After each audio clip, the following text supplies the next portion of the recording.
नमस्कार दोस्तों, कैसे हैं आप सब। क्रूड ऑयल पिछले कुछ दिन से हेडलाइन में है।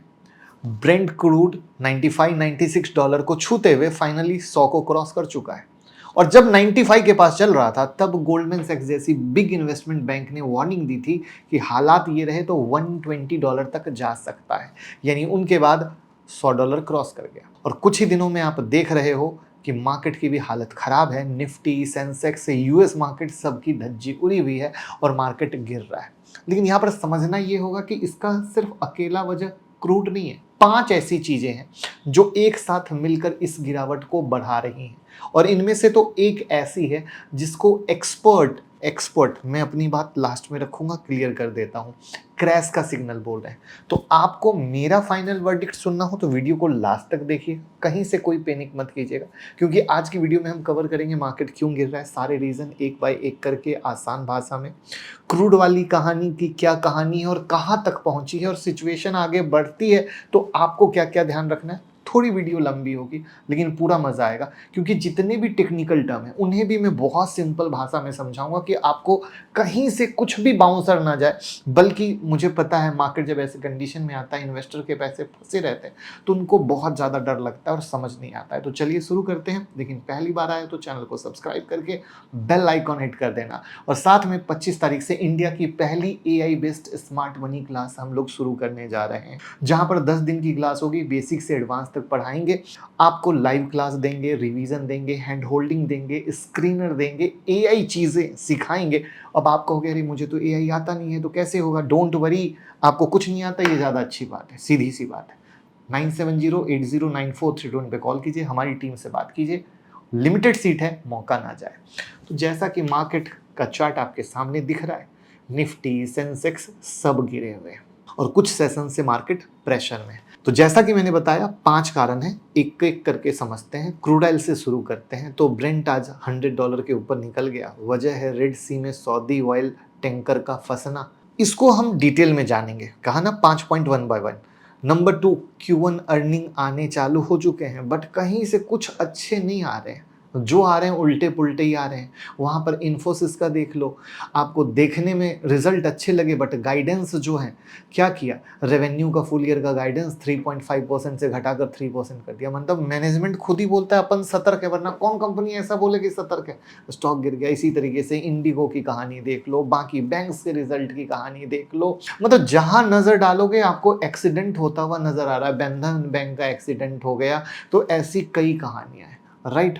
अब नंबर 3 पे हम आते हैं फ्लैश PMI डेटा के बारे में, जो थोड़ा सॉफ्ट आया है। अब आपको कहोगे PMI क्या होता है, तो PMI का मतलब होता है परचेजिंग मैनेजर इंडेक्स। मतलब ये एक मंथली सर्वे है जिसमें कंपनी के परचेज मैनेजर बताते हैं कि बिजनेस बढ़ रहा है या घट रहा है। और 50 से ऊपर के नंबर का मतलब होता है ग्रोथ, 50 से नीचे का मतलब होता है स्लो डाउन। और आज का फ्लैश नंबर कितना बोला, 54.3। मतलब ग्रोथ हो रही है लेकिन पिछले कुछ महीनों के मुकाबले मोमेंटम थोड़ा ढीला पड़ गया है। क्लियर है। तो मार्केट क्या किया, इसको निगेटिव ले लिया, बराबर। अब आते हैं नंबर 4 पर, जो सबसे ज्यादा इंपॉर्टेंट और सबसे ज्यादा खतरनाक है। यूएस बॉन्ड यील्ड 4.71% पहुंच गया और ये जनवरी 2025 के बाद का सबसे ज्यादा लेवल है और लगातार चौथे दिन बढ़ा है। अब समझते हैं कि ये क्यों बहुत बड़ा एक्सीडेंट ला सकता है। यूएस 10 ईयर ट्रेजरी यील्ड, ये यूएस गवर्नमेंट का 10 ईयर के बॉन्ड पे मिलने वाला रिटर्न होता है और पूरी दुनिया के फाइनेंस का सबसे बड़ा बेंचमार्क भी मानते हैं। जब क्रूड महंगा होता है तो इन्वेस्टर को डर लगता है कि महंगाई बढ़ेगी और महंगाई बढ़ती है। यूएस फेड रिजर्व क्या करता है, रेट घटाने के बजाय बढ़ाने लगता है। और अभी मार्केट 33% चांस दे रहा है कि अगले हफ्ते ही रेट हाइक हो सकता है, लेकिन सितंबर तक ये चांस 78% तक पहुंच गया है। जबकि कुछ हफ्ते पहले तक लोग रेट कट की बात कर रहे थे, यानी रेट कट से सीधा रेट हाइक, कंप्लीट फ्लिप। अब इसका मार्केट पे क्या असर होता है, तो जब यील्ड इतनी तेजी से ऊपर जाती है, इन्वेस्टर अपना पैसा रिस्की एसेट जैसे इमर्जिंग मार्केट, स्टॉक, क्रिप्टो जैसी चीजों से निकाल लेते हैं और हाई रिटर्न और सेफ यानी यूएस बॉन्ड में डाल देते हैं। इसी को रिस्क ऑफ मूव कहते हैं। तो हिस्ट्री कहती है कि जब बॉन्ड यील्ड इस तेजी से स्पाइक करता है उसके थोड़ी देर बाद ही इक्विटी मार्केट में करेक्शन आता है। इसलिए एक्सपर्ट इसको अर्ली वार्निंग मान रहे हैं और 2025 में जब ऐसा हुआ था तो S&P 500 में 20% की गिरावट आई थी। उम्मीद करता हूँ आपको पता होगा। मेरे समझाने का तरीका पसंद आ रहा हो तो लाइक कीजिएगा और कमेंट में भी बताइएगा। तो हम हमेशा अपनी स्क्रिप्ट को इतनी ईजी और आसान रखेंगे क्योंकि हमारा मकसद ही आपको समझ में आना है। अब हम आते हैं नंबर 5, रुपीज़ और FII का फ्लो। डॉलर के मुकाबले रुपया 96.4 96.8 के रेंज में पिछले 2 महीनों का सबसे कमज़ोर लेवल है। रीज़न सिंपल है, क्रूड का महंगा होना, US बॉन्ड यील्ड का ऊपर जाना, जिससे क्या होता है ग्लोबल इन्वेस्टर इंडिया से पैसा निकाल कर वापस US बॉन्ड में डालते हैं, जो अभी तुरंत सिखाया। फॉरेन इन्वेस्टर लगातार बेच रहे हैं। FII ये वो बड़े फॉरेन फंड होते हैं जो इंडिया के स्टॉक मार्केट में पैसा लगाते हैं। जब इन्हें लगता है कि इंडिया रिस्की है या US में बेहतर रिटर्न मिलेगा तो ये अपना पैसा निकाल कर वहाँ ले जाते हैं। इसी को FII आउटफ्लो कहते हैं। और इस साल अब तक FII ने इंडिया से 2.7 लाख करोड़ से ज़्यादा पैसा निकाल लिया है और ये ऑलरेडी 2025 के पूरे साल के आउटफ्लो से ज़्यादा है। 2025 के पूरे साल के आउटफ्लो से ज़्यादा है। ये समझना बहुत ज़्यादा इंपॉर्टेंट है। सेक्टर वाइज देख लो तो रियलिटी, ऑटो, मेटल दबाव में है, लेकिन अगर आप IT और FMCG देखोगे तो ऑलरेडी मरा हुआ सेक्टर बाउंस बैक कर रहा है। और इंटरेस्टिंग बात यह है कि कमज़ोर रुपया IT एक्सपोर्ट के लिए एक्चुअली फेवरेबल होता है क्योंकि उनकी डॉलर रेवेन्यू रुपीज़ में कन्वर्ट होकर आती है। तो अब देखो इन्फोसिस में रुपए के एंगल में रिजल्ट अच्छा दिखा बट एक्चुअली डॉलर के टर्म में देखोगे तो रिजल्ट अच्छे नहीं थे, इसीलिए गिरा। तो ये भी एक बड़ा रीज़न है समझने का कि हम कितनी डिटेल में समझ पाते हैं देसी भाषा में। वरना क्या होता है, हमेशा हेडलाइन दिखी रिजल्ट अच्छा आया, अरे वाह वेरी गुड, बट उसके अंदर में कहानी क्या है कि जो रिजल्ट अच्छा आया उसके पीछे क्या दिखाया गया, रुपया। लेकिन चूंकि अगर डॉलर में कन्वर्ट करोगे क्योंकि रुपया तो हमारा कमजोर हुआ, हमारा रुपया कमजोर हो रहा है तो जो भी इंसान बाहर काम कर रहा है तो इंडिया में रुपया आ रहा है तो उस एंगल से तो बढ़िया है। लेकिन रियल बिजनेस के एंगल से क्या है तो कहानी प्लेन है। That's the big reason Infosys गिरा। अब आते हैं क्रूड वाली कहानी पर क्योंकि ये बहुत इंपॉर्टेंट है। तो आपको याद होगा मैं हमारे मुकुल अग्रवाल वाले मेन यूट्यूब चैनल पर रोज़ सुबह में लाइव आता हूँ 7:30 को। चैनल ज्वाइन करके उसको आप फॉलो कर लीजिएगा। तो मैंने क्लियर बताया था वहाँ पर स्ट्रेट ऑफ हॉर्मुज को लेकर टेंशन है और सऊदी अरेबिया ने स्मार्ट मूव खेला है। यानबू पोर्ट से रेड सी के थ्रू अपना क्रूड बेचना शुरू कर दिया था। रफली 4 मिलियन बैरल निकल रहा था। इंडिया और चाइना जैसे एकदम बड़े प्लेयर मस्त हो गए थे, इसीलिए आप मीडिया में इंडिया और चाइना एंगल से कुछ क्राइसिस नहीं सुन रहे थे। लेकिन अब इस रूट पे खतरा आ गया। यमन के हुथीज रेबल जो ईरान सपोर्टेड है, उन्होंने सऊदी अरेबिया के अगेंस्ट नेवल ब्लॉकेड डिक्लेयर कर दी। इस हफ्ते उन्होंने 2 सऊदी ऑयल टैंकर इंसेलिया और लाइला पे मिसाइल और ड्रोन अटैक किए। अब खबर ये है कि वही 2 सऊदी टैंकर रेड सी में ही फंस गए और इस वजह से ब्रेंट क्रूड $100 के ऊपर चल गया। प्लस कहा जा रहा है कि भैया और जाएगा तो और अटैक करेंगे। मतलब सिर्फ ये मत समझो कि हमने 2 पे अटैक किया, मतलब खुली बात है अपन रेडी हैं मारपीट करने के लिए, देसी भाषा में बात करें तो मतलब जो सिनारियो एक रिस्क के रूप में डिस्कस हो रहा था वो सिर्फ अब रिस्क नहीं रहा है। मतलब यानी हमने मॉर्निंग सेशन में उस समय बताया था कि ऐसा हो सकता है, राइट।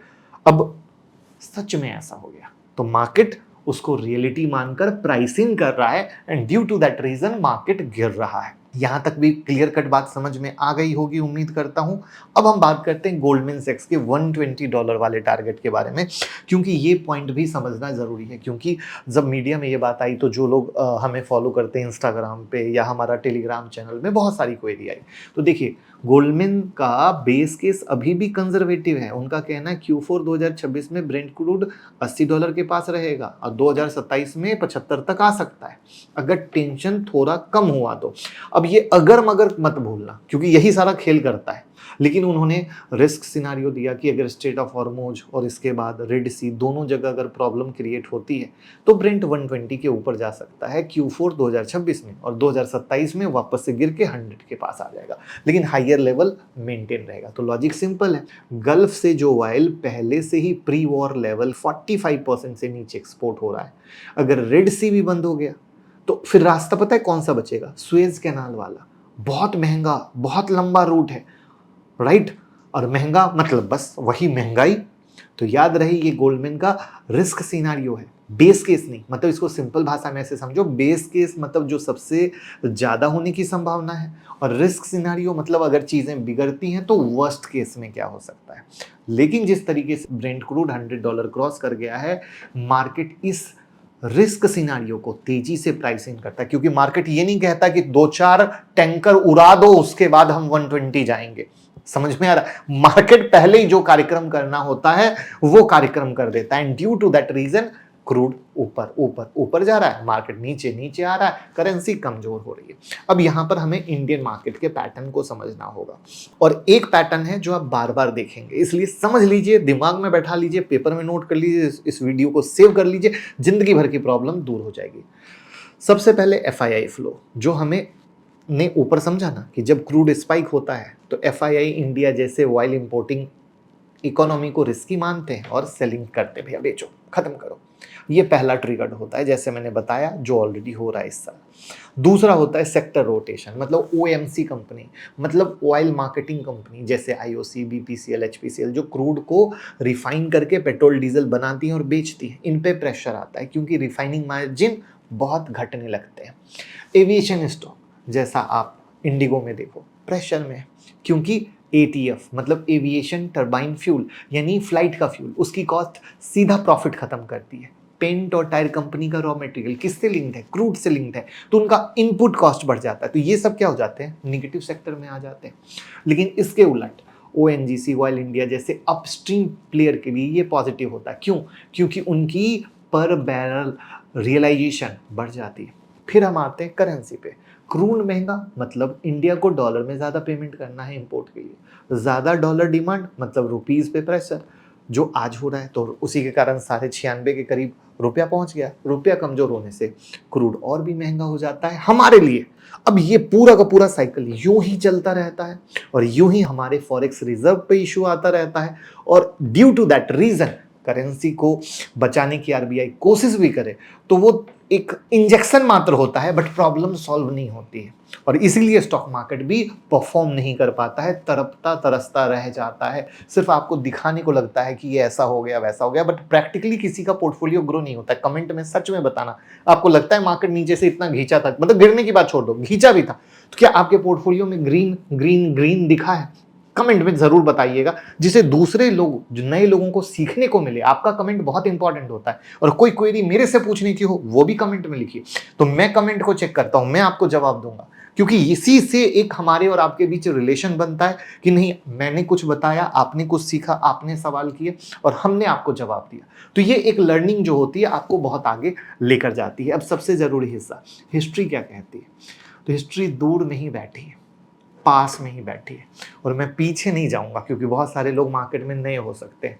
इस साल के शुरू में जब US इजराइल ईरान वॉर छिड़ी, तब भी क्रूड बिल्कुल इसी तरीके से भागा था। अप्रैल 2026 में ब्रेंट क्रूड $126 तक पहुंचा था, मतलब 120 की हम बात कर रहे हैं, और ये 126 टच किया था। किस किस को याद है उस वक्त इंडियन मार्केट का क्या हुआ था? इंडियन निफ्टी सेंसेक्स अपने ऑल टाइम हाई से रफली 14 से 15% तक करेक्ट कर गया था, राइट? सिर्फ एक दिन में नहीं किया था, धीरे धीरे उस वॉर के दौरान किया था, राइट? तो पॉइंट ये है, अगर हम इस पूरे को नट सेल में बताएं तो डेफिनेटली मार्केट रिस्क जोन में है, लेकिन इसका अर्थ ये नहीं है कि SIP बंद करना चाहिए। अगर आप मेरे YouTube मेंबरशिप से जुड़े होंगे तो अप्रैल में मैंने कहा था वॉर रुकेगी, उसके बाद ये लोग रसिया यूक्रेन की तरह लड़ते रहेंगे।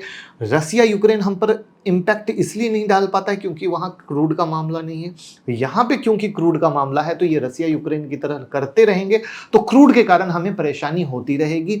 तो SIP तो हम बंद नहीं कर सकते, क्योंकि वॉर आते रहे हैं, जाते रहे हैं, हिस्ट्री में भी न जाने कितनी बार वॉर हुआ है, इम्पैक्ट हुआ है, बट आगे आने वाले भविष्य में, भविष्य यानी सिर्फ मैं ज़्यादा दूर की नहीं, 3 से 5 साल की बात करूं, तो वहां पर ये जो तरपाने वाली कंडीशन है, वहां पर SIP आपको धीरे धीरे लोअर भाव में माल एक्यूमुलेट करने का मौका देती है।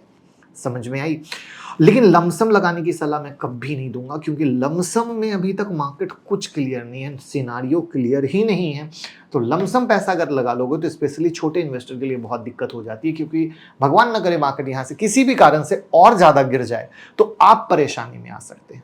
तो मेरा पॉइंट बहुत क्रिस्प और क्लियर है, ये जो नाटक है बिल्कुल चलने वाला है, खिंचने वाला है, शांति से ख़त्म बिल्कुल नहीं होने वाला है।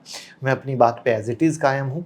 जहाँ पर 3 to 4 मंथ की नाटक अब और आगे लगता है मुझे, आपको SIP रखनी चाहिए, लमसम जाना नहीं चाहिए, डाइवर्सिफाइड फंड रखना चाहिए और हेडलाइन से ज़्यादा उसके अंदर की कहानी को समझिए। जैसे एग्जांपल के लिए मैंने इन्फोसिस से आपको समझाया कि देखने में रिजल्ट अच्छे कैसे लगे बट रियलिटी में कैसे खराब थे।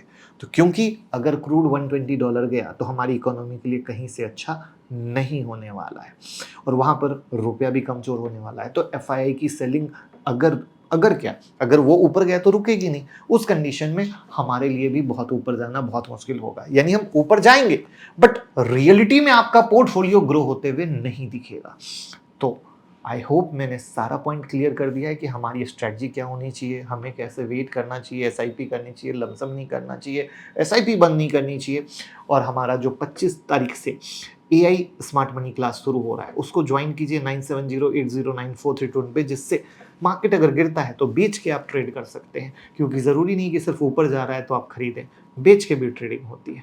तो मौका न जाए, वीडियो को शेयर कर दीजिए जिससे सबकी सारी पिक्चर क्लियर हो जाए। Thank you.